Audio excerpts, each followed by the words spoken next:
The Chicago Bears put that work in against those Buffalo Bills, man. It got downright nasty. Y'all want to talk about it? Keep it locked.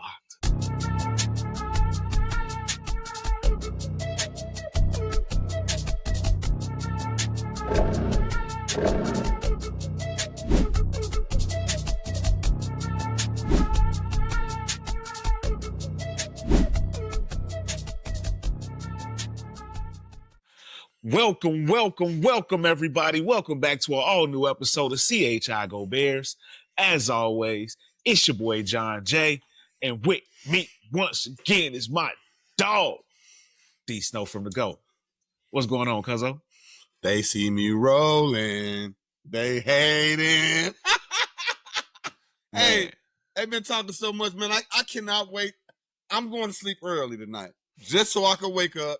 Watch Get Up. Shout out to Greeny, Mike Green, and and all the guys out there. I can't wait to see what they got to say about our Bears. I mean, it's not over yet. We are taking them boys to the woodshed, as the old folks used to say. You know what I'm saying? Like, what your grandma say? I want you to go down there. I want you to pick a switch off that tree, and then you come back so I can whoop you. That's what. How you doing, my nigga? I'm doing good. Definitely want to get in here and chop it up with the people's react to this game. Yeah. Like you just mentioned, just preface to, the game is still going right now. It's not over with. It's about 8.5 minutes left in the fourth quarter. But for us, I mean, it's pretty much over. It's an official seeing what we beat needed down. to see. Bears are up 38-0 right now. And before it got too late, I wanted to just bring you a little something to react, to get so y'all can enjoy this illustrious feeling that we have. And ladies and gentlemen, please do your boys a solid. Get down there and drop a like for the show. Please do. Yes, sir. And share this thing to all your Bears fans, your friends, haters, everybody. We want that smoke. Yes, we do. And as always, subscribe. Because if you haven't already, what's taking you so long? Yeah. We get downright busy over here. Yeah. You heard? But yeah, man, Dee Snow, it was a thorough butt kicking today, man. A legit ass whooping, man. Yeah. And we're just gonna go take it right from the top. We got to see Caleb Williams finally in this offense. And the kid kicked it off with an impressive 93-yard drive, opening drive, after a Tyler Scott almost fumbled kickoff. But just your opening drive, what was your reaction to it and your thoughts, Dee Snow? I mean, like probably every other Bear fan out there that has been Bears fans for a long time, when the game started and the way Scott decided to fumble that kickoff, act like he was gonna nail it, and then come out and get tackled at like the 6, I was like, oh shit, we're going right back to the same old crap. I ain't gonna lie. I was kind of feeling like, I thought we were done with the mistakes and the little stupid stuff, and I was kind of shocked at that. But man, oh man, we have this thing at the quarterback that I would like to call a Ferrari, because man, that boy, the boy looked good today. He not a Corvette. He not a Trans Am. He not a Mustang. That boy Trans Am. Some of these youngsters don't even know what that is at this point. That boy a Ferrari, and man, like I was very pleased and very, very excited with what I saw, and the poise and how just relaxed in the pocket and with the play and everything. Like what I saw out of the offensive line, what I saw out of Caleb, everything, all the way down to Hawkins. Like it looks like we might be building towards something good. And I know, preseason game number 2. But man, oh man, if you're a fan, you got some things to be excited about from what we saw tonight. Yeah, definitely got a lot to be excited about. I'll try not to overreact to a preseason game. We know that not all of the Buffalo Bills starters played. Yeah. And looks like it was pretty vanilla from them. I think they got their work in during the practice, kind of how we were against Miami, where we didn't play our starters. We got our main work in during that joint practice. Yeah. But from what we see, Dee Snow, we can't penalize our squad because they went up against a lesser version of the Bills. Yeah. They did what they was absolutely supposed to do. They put belt to ass. Yeah, man. All up and down the roster. All up and down. But that first drive, I want to get into a little bit in more detail because that's where Caleb really got to shine. He only had 2 drives, so it wasn't a whole lot to talk about. Yeah. But how he kicked it off with both tight ends. You know what I'm saying? Both Caleb, both Colston and Komet had catches in that opening drive. But I think a couple for Colston Loveland, and just to see how they use that split tight end. That was fun to see for me. That was very fun to see. Yeah. Anything else about that opening drive that stood out to you? I mean, like, the big thing that I saw that I really, really enjoyed was just seeing the plethora of weapons being used. There wasn't we just gonna just hammer down this guy. I mean, I think DJ only had 1 catch the whole night. And, you know, I mean, dude, like, and the thing I also saw was we got a chance to flash that shiny new weapon, our number 10 pick, and the energy that he brings when he gets a catch out the first down. I like that. I like that. He hopping out and he throwing the side, and I like the energy I'm seeing from these guys. But yeah, same thing like you saying, just seeing that two tight end set. I mean, man, I think this is gonna make Cole Kmet even better. That was fun to watch, man. Yeah, and you know, I'm being patient because I got a lot. But yeah, that first drive was nice to see, man. Caleb, and I one thing I did want to see, I wanted to see Caleb do a little scrambling, but I think he didn't have to. It was just guys were wide open, man.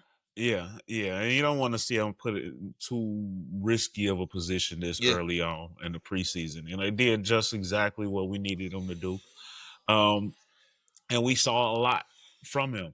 One of the things that stood out to me, and I mentioned it to you, was how quick and precise he was with getting rid of the ball. Yeah, that alone was a huge improvement, and something that I mentioned in the offseason, wanting to see him get rid of that ball quicker.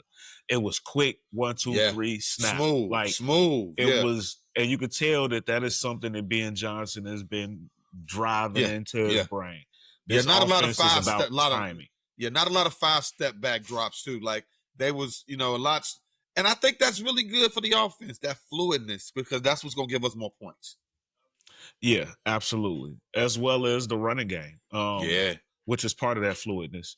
But just the way he used the run to set up the pass was just awesome.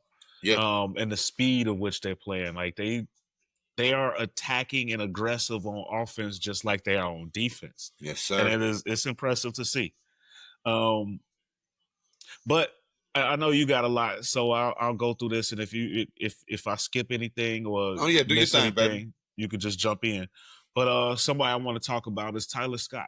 Yeah, Tyler Scott is somebody that we've been giving a hard time about not showing up, not hearing anything, kind of being an odd man out with all these weapons. Yeah, and if you anything like me, when you saw that opening drive, the opening kickoff, you're like, oh yeah, it's over. Here we go. But the second quarter kind of became the Tyler Scott quarter. He showed up and showed out. He got a touchdown, a couple big plays in that quarter. What was your thoughts on Tyler Scott? Hey, really showed out tonight. I was thinking that, and I think you were thinking too, that he might be the odd man out. But man, oh man, he is starting to really give us a reason to keep him around. So if he keeps playing, you saw the speed today. The speed, the hands, because I mean, we'll get, and I'm gonna save it. I'm not gonna, because we'll get into some oopsie daisies that we saw out there. Go ahead, you can talk about it. I mean, I was shocked, for us to hear everything we've been hearing about Rome, to see Rome drop some really easy passes out there that should have been in his hands. That bothered me. I thought I only recall one. It was one, maybe it was somebody else that dropped one. I thought it was him. Oz dropped one early on, but it was kind of a rush play when Caleb kind of got flushed out of their pocket. Yeah. He dropped one, but he made up for it. But Rome, I think he only really had the one target that I can recall. And who we didn't give the love out on that first drive too, man, Zacchaeus. Shout out to Zacchaeus, man. Yeah, he's showing up and showing out, man. That wide receiver room is tough right now. This might really be our best wide receiver room ever. Seriously, these kids are competing, and you're not hearing DJ Moore's name at all. Like, he might be the odd man out. That's what's crazy. Like, he might actually not fit anymore because of all of the weapons that we have right now. Because I mean, my guy Luther Burton, come on, man. Hey, you saw him back there on the kickoff. I told y'all, man, Percy Harvin vibes. I'm telling y'all, that boy is special. Y'all get ready for Luther Burden, man. Hey, 3. Hey, not only was 3 out there, and I done gave him a nickname. That's what I'm calling you, 3, bro. Hey, not only was that man out there on display with his hands, but the blocking. He's putting that wood on boards. Hey, on the running game. And y'all know we talk about that. To being a complete wide receiver, you got to be a good blocker. That's what they all talk about. And hey, you don't want to see Luther Burden III coming on block. He bringing that wood. So yeah, man. That wide receiver room is. We was talking about the offensive line and that little thing, but this wide receiver thing is heating up, man.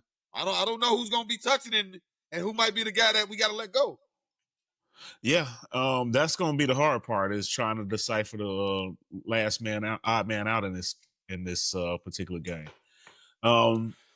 Another thing to mention is Case Keenum. Case Keenum went down with an injury in the joint practice, I believe it was. So we knew he wasn't going to play today.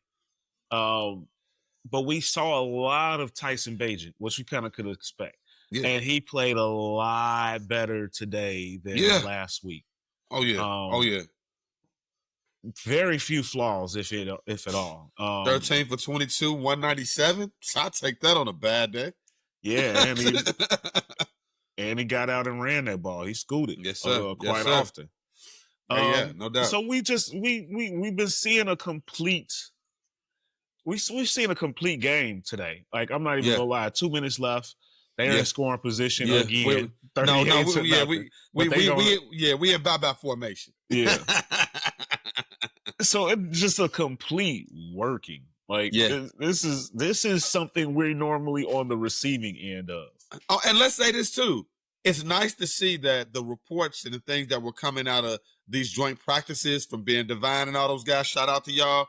This is exactly what they've been telling us.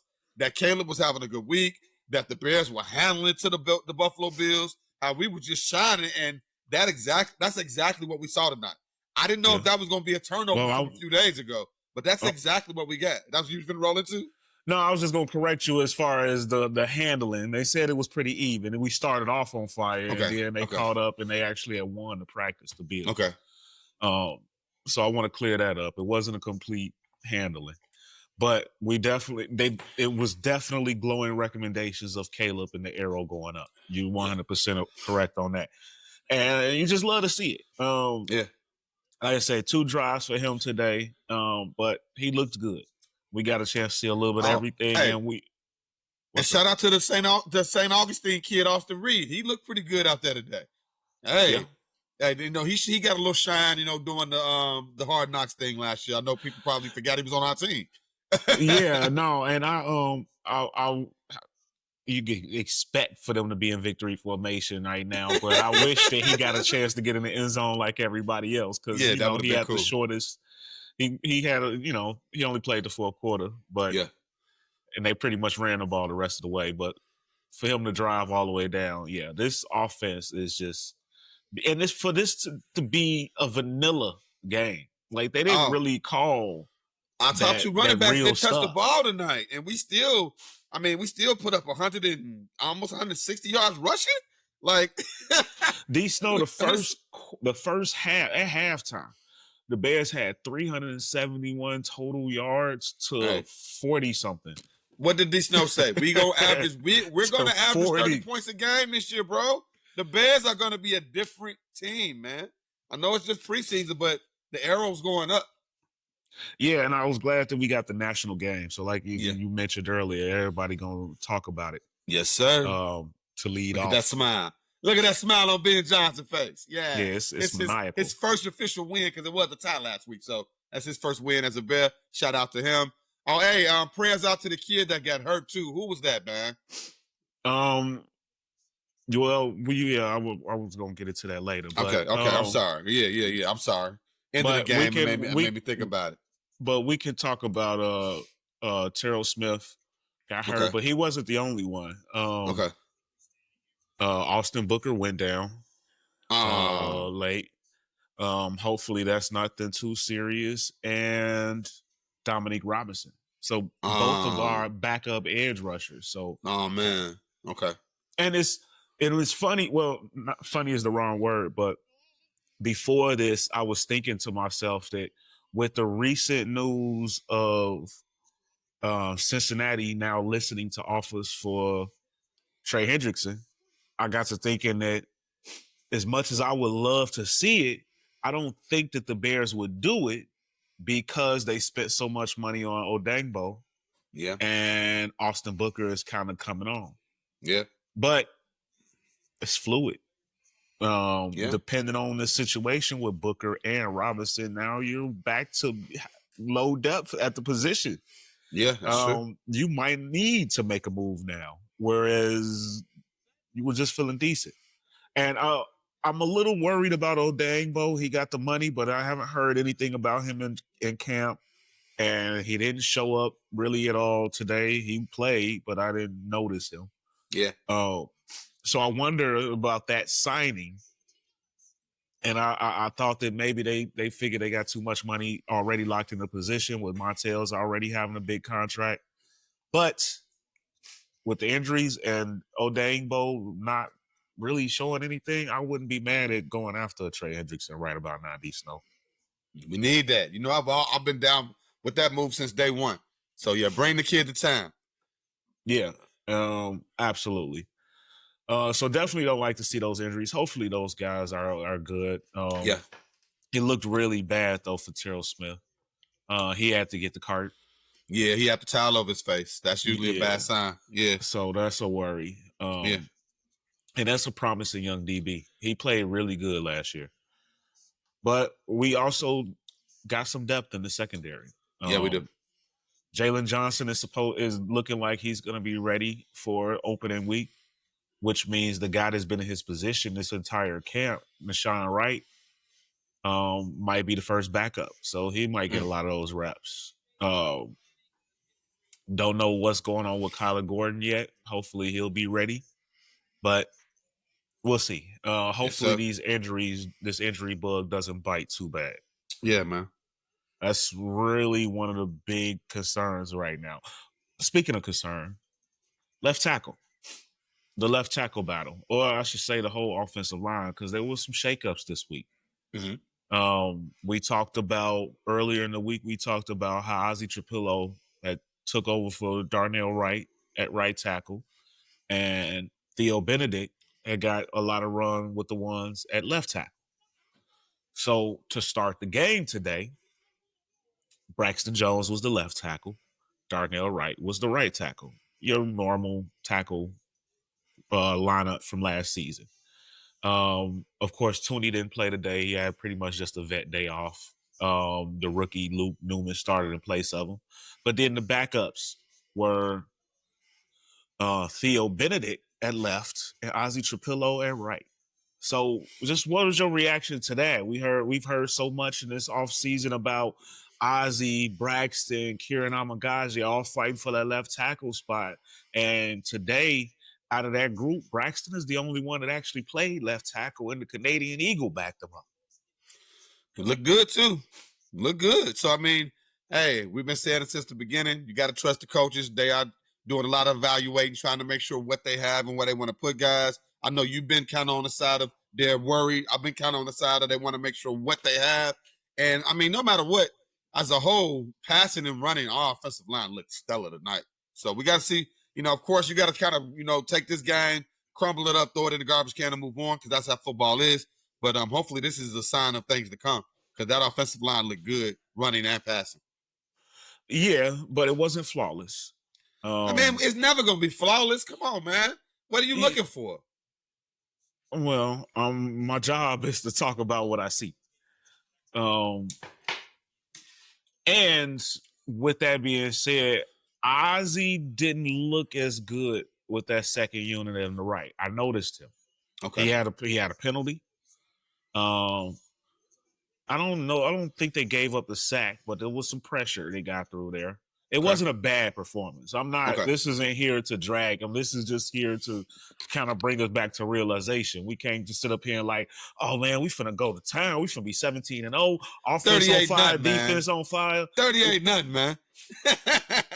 Preseason though, you gotta. It's not. This is good. I'm ecstatic about 38-0. But it's not a perfect game. And because it's not a perfect game, we have something to talk about. We got to talk about some of the inefficiencies. No doubt. Not saying that you can't win a Super Bowl with these problems. Kansas City they didn't win the Super Bowl, but they just made to the Super Bowl last year, and they had offensive line problems the whole year. They had a whole lot of holes, and they made it. Yeah. So it's not to say that you can't win with these problems. It's just in this position, and it's our duty to kind of call out what we see. That's all. Yeah. You know, it's not a perfect situation, but it is a great one. And this team has all the makings of being something special. Don't get it twisted. Like it's hard for me to keep down the energy and the emotion right now because I feel like it's up after what I just see. I'm over here cheering so loud, and I'm sure my neighbors is like, "What the hell is happening?" We've been there? up in that too. And my dog is looking at me like I'm trying to sleep. So I feel you on that, but I have to point out these things. I'm with that. I understand. Keep us grounded, brother. Yeah, but your boy 3, his blocking was something that really showed up a lot, aside from the hands, which we know about. Yeah. But his blocking was money today. And it was a few times where you could see him running back to the sideline, and everybody just cheered him on and embraced him because it led to touchdowns. It sure did. So I don't really have very much to gripe about what I seen today, Dee Snow. This is as close as you could get to flawless victory. Like, yeah, man. Even when Buffalo was driving and it looked like they were going to score in the third quarter, the defense pulled out a fumble. Hey, Mike White kept getting to get off the ground. Mike White, that's Trubisky got rid of the ball a lot faster, but Mike White, yeah, he kept getting, he got touched a whole lot. I was very, very pleased with what I saw out of the defense, but this is what we expect. No doubt. And just to know, it was a couple pause comments that you mentioned. I let it hang, let it slide a little bit. But that's okay. I'm sure they'll point it out in the comments. But yeah, that's pretty much all I got today. I don't want to go too long. The game just ended. It's official, 38-0. And the Bears did their thing. It's going to be a lot to talk about the rest of this week and more things to pick apart. But these just so far, it was just our initial reactions. And they're wonderful. Our reactions are wonderful. We are excited about our team. There was nothing seen today to take away that joy. It has done nothing but increase that joy and that expectation. So I do think this team can be really special from what I've seen. In the morning on the news, they're going to be playing "I'm Walking on Sunshine." Yeah. It's time. I hope they walk back some of this stuff and show some love. Like this, you saw a little sneak peek of what it could be. And just yes, sir. For me, the thing that stood out was just the speed and efficiency. That play style is just, I like it. Yes, sir. But before we get out of here, Dee Snow, you got anything else for the people? No, man. Hey, so pleased with what I saw tonight, man. I'm happy we were able to make it up to this late because we both tired, but the excitement kept us awake because, man, that was fun to see, man. The Bears season has started. We're 2 games down, and we are looking like we have a new culture, man. I love it. Yeah, no doubt. Yeah, it's definitely a late one. I don't know how often we're going to do these late ones because a brother like me is up at 5:30 a.m. So that's all you got for me today. I'll tell you what, but it was just fun, and I'm happy that we had a win and astounding fact. Nice way to end the weekend. Absolutely. But as always, ladies and gentlemen, we certainly appreciate y'all stopping by. Once again, please get down there and drop a like, share this thing, and subscribe because y'all see how we get busy over here, and we need that love. But as always, ladies and gentlemen, we appreciate y'all being here. It's always better out Chicago. We love y'all. We thank y'all. And we'll holler. Go Bears. Yes, sirski. Peace. Peace out.